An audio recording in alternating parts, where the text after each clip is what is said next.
Genesis 38.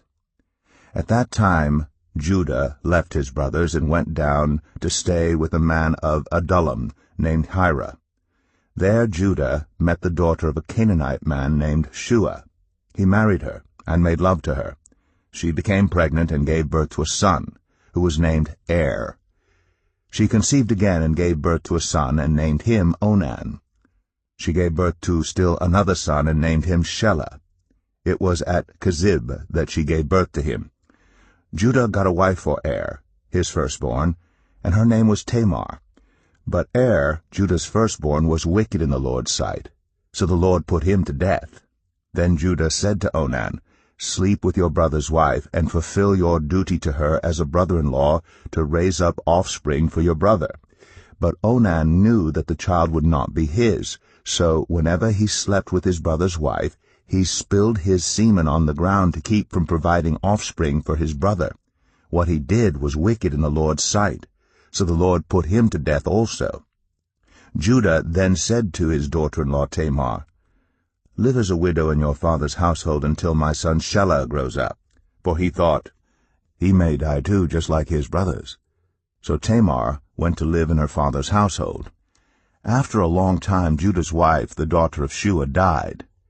When Judah had recovered from his grief, he went up to Timnah, to the men who were shearing his sheep, and his friend Hira the Adullamite went with him.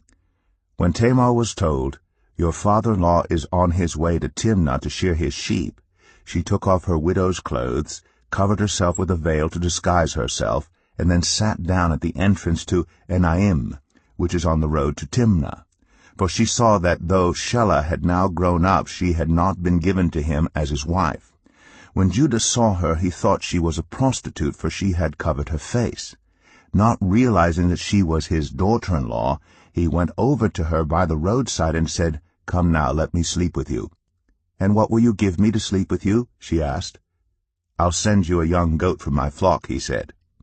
"Will you give me something as a pledge until you send it?" she asked. He said, "What pledge should I give you?" "Your seal and its cord, and the staff in your hand," she answered. So he gave them to her and slept with her, and she became pregnant by him. After she left, she took off her veil and put on her widow's clothes again. Meanwhile Judah sent the young goat by his friend the Adullamite in order to get his pledge back from the woman, but he did not find her. He asked the men who lived there, "Where is the shrine prostitute who was beside the road at Enaim?" "There hasn't been any shrine prostitute here," they said. So he went back to Judah and said, "I didn't find her. Besides, the men who lived there said, 'There hasn't been any shrine prostitute here.'" Then Judah said, "Let her keep what she has, or we will become a laughingstock. After all, I did send her this young goat, but you didn't find her." About 3 months later, Judah was told, "Your daughter-in-law Tamar is guilty of prostitution, and as a result she is now pregnant." Judah said, "Bring her out and have her burned to death." As she was being brought out, she sent a message to her father-in-law.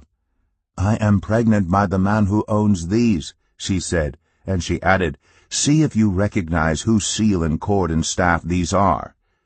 Judah recognized them and said, "She is more righteous than I, since I wouldn't give her to my son Shelah." And he did not sleep with her again.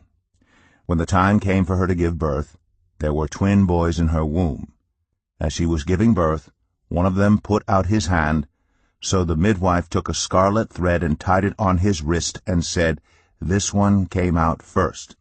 But when he drew back his hand, his brother came out, and she said, "So this is how you have broken out."